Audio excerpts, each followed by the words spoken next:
আজকের ভিডিওতে তোমাদের ঘুরে দেখাবো কোচবিহারের অতি প্রসিদ্ধ মদনমোহন মন্দির, যেই মন্দিরের সাথে বিখ্যাত রাসমেলার সম্পর্ক আছে।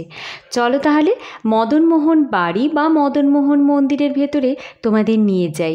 যেতে যেতে ছোট্ট করে আমি আমার পরিচয় পর্বটাও তোমাদের সাথে সেরে নিই। নমস্কার দর্শক বন্ধুরা, আমি পিয়ালি চলে এসেছি পিউ পিউ ব্লগ চ্যানেল থেকে। বড়দের প্রণাম এবং ছোটদের ভালোবাসা জানিয়ে আজকের ব্লগটি শুরু করতে চলেছি। প্রবেশ করব মদনমোহন মন্দিরের ভেতরে। একদম মন্দিরের সামনে চলে এসেছি। মন্দিরের সামনে এসেই শুনতে পেলাম নানা রকম পাখির ডাক এবং চোখের সামনে দেখতে পেলাম সারিবদ্ধভাবে দাঁড়িয়ে থাকা নারকেল গাছ। এই সব কিছু মিলিয়ে মিশে মন্দিরের বাইরের রাস্তাসহ পরিবেশ এক কথায় ভীষণ সুন্দর। মন্দিরের ভেতরে বিগ্রহের ছবি তোলা বা ভিডিও করা একেবারেই নিষিদ্ধ। তবুও এসেছি যখন, যত কষ্ট করেই হোক বিগ্রহ তো তোমাদের একটু দর্শন করাবই। তবে বলে রাখাই ভালো, অনেক দিন আগে নাকি, অনেক বছর আগে নাকি এই বিগ্রহ চুরি হয়ে যায়, আর তারপর থেকেই এই বিভিন্ন রকমের সতর্কতা অবলম্বন করা হয়েছে। আজ তোমাদের ঘুরে দেখাচ্ছি মদনমোহন মন্দির, কিন্তু এর আগের ভিডিওতে তোমরা জানো কোচবিহার রাজবাড়ির ভিডিও কিন্তু আমি খুব সুন্দরভাবে আপলোড করেছি। যারা নতুন দর্শক বন্ধু রয়েছে তাদেরকে বলছি অবশ্যই সেই ভিডিওটি একটিবার দেখে নিতে পারো, আশা করি ভীষণ ভালো লাগবে। আর সকল দর্শক বন্ধুকে ছোট্ট একটি অনুরোধ, যদি ইউটিউব চ্যানেল থেকে ভিডিওটি দেখে থাকো অবশ্যই চ্যানেলটিকে সাবস্ক্রাইব করে পাশে থাকা বেল বাটনটি প্রেস করে, পেজ থেকে দেখে থাকলে পেজটিকে ফলো করে ভিডিওগুলিকে লাইক কমেন্ট শেয়ার করে আমার সঙ্গে থেকো। মদনমোহন মন্দিরটি তৈরি করেন মহারাজা নৃপেন্দ্র নারায়ণ। মন্দিরটি তৈরি 1885 থেকে 1887 সালের মধ্যে। মূল মন্দিরে আছেন ভগবান শ্রীকৃষ্ণ।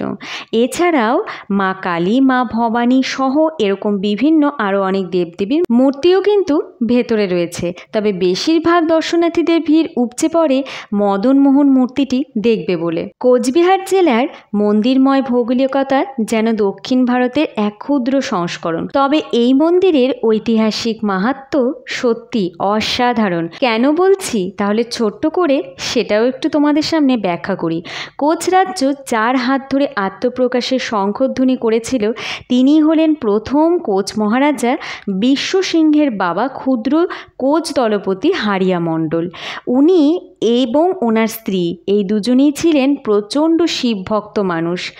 আর ঠিক এই কারণেই প্রথম দিকে কোচবিহার রাজবংশ শৈব বংশ হিসেবে বিশেষভাবে পরিচিতি পায়। আর এই শৈব রাজবংশের কুলদেবতা ছিলেন মদনমোহন। ইংরেজদের সাথে এই পরিবারের বেশ ভালো সম্পর্ক ছিল।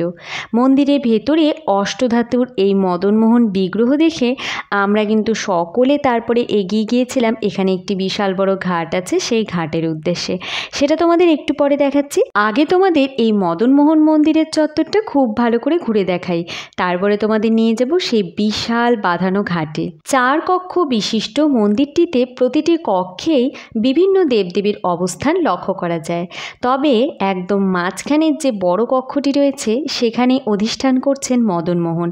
বেশিরভাগ ভক্তদের বা দর্শনার্থীদের ভিড় কিন্তু ওই কক্ষে উপচে পড়ে। আমরা সকলে এমন একটি টাইমে মন্দিরে এসে উপস্থিত হয়েছি ঠিক যখন মূল মন্দিরে পুজো হচ্ছে সেই সময়। ঠিক এই সময় কিন্তু দর্শনার্থীদের ভিড়ও বেশ ভালোভাবেই লক্ষ্য করা গেছে। তাই আগেই তোমাদের আমি মূল মন্দিরের সামনে নিয়ে যাচ্ছি না, একটু পুজোটা হয়ে গেলে, ভিড়টা কমে গেলে কিন্তু আমি তোমাদের খুব ভালোভাবে সেই অষ্টধাতুর মূর্তিটি দর্শন করাতে পারবো। তাই আমি প্রথমের দিকে যতটা চেষ্টা করেছি তোমাদের বাইরেটা খুব ভালোভাবে ঘুরিয়ে দেখিয়েছি। এখন আমি চলে এসেছি একদম মূল মন্দিরের সামনে, আর এই হলো সেই অষ্টধাতুর মূর্তি। ভিডিও শুরুতেই কিন্তু তোমাদের জানিয়েছিলাম মন্দিরের ভেতরে কোনো রকম ভিডিও বা ছবি তোলা নিষিদ্ধ। তাই বাইরে থেকে আমি যতটা সম্ভব চেষ্টা করেছি তোমাদের সেই ভগবান শ্রীকৃষ্ণ মানে আসল যে বিগ্রহ অষ্টধাতুর সেই মদনমোহন মূর্তিটি তুলে ধরবার। আশা করি তোমরা দেখতে পেয়েছো এবং তোমাদের বেশ ভালোই লেগেছে। এখন আমি তোমাদের বলবো এই মন্দিরটিকে কেন্দ্র করে কিন্তু একটি বিশাল রাসমেলার আয়োজন করা হয়, যেটি কোচবিহারবাসীর কাছে অত্যন্ত গর্বের এবং আনন্দের দিন। যদিও এই রাসমেলার আবির্ভাব অন্যত্র কোথাও হয়েছিল, পরবর্তীকালে এখানে স্থানান্তরিত করা হয়েছে। এই রাসমেলা প্রায় 200 থেকে 250 বছরের পুরনো একটি মেলা। কাজেই বুঝতে পারছো এই মন্দিরকে কেন্দ্র করে এই ঐতিহ্যবাহী রাসমেলা কতটা বিখ্যাত। মন্দিরটিতে নিত্য পুজো এবং নিত্য ভোগের সুবন্দোবস্ত রয়েছে।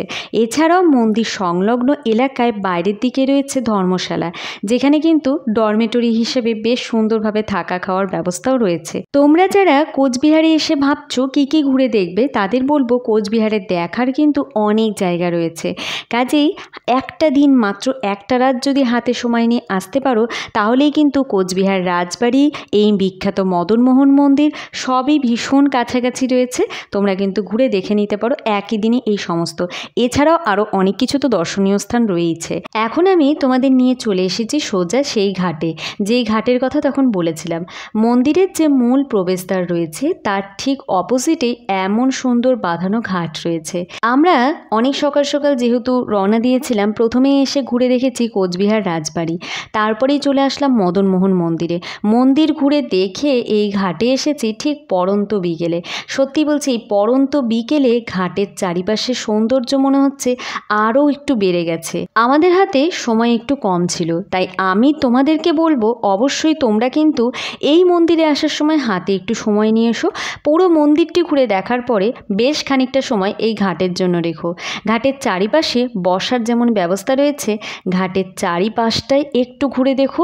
আশা করি তোমাদের এই মন্দির এবং ঘাট মিলিয়ে বেশ ভালো লাগবে। বিখ্যাত এই মদনমোহন মন্দির তোমাদের সামনে আমি তুলে ধরলাম। তোমাদের ভিডিওটি কেমন লাগলো অবশ্যই কমেন্ট বক্সে জানিও। আর যারা কোচবিহার রাজবাড়ি ভিডিওটি দেখোনি তাদের অনুরোধ করব দেখে নিতে। যাওয়ার আগে আবারও একটি ছোট্ট অনুরোধ, ভিডিওটি ভালো লাগলে ইউটিউব চ্যানেল থেকে দেখে থাকলে চ্যানেলটিকে সাবস্ক্রাইব করে দিও, পাশে থাকা বেল বাটনটি প্রেস করে দিও। পেজ থেকে দেখে থাকলে পেজকে ফলো করে ভিডিওগুলিকে লাইক কমেন্ট শেয়ার করে আমার সঙ্গে থেকো। প্রত্যেক দর্শক বন্ধুকেই বলবো প্রত্যেকেই সুস্থ থেকো, ভালো থেকো, অবশ্যই দেখতে থেকো PUV ব্লগ। আজকের মতন সময় শেষ, তোমাদের জন্য আবারও একটি নতুন জায়গার নতুন ব্লগ নিয়ে আসতে চলেছি। ততক্ষণের জন্য সকলেই খুব ভালো থেকো।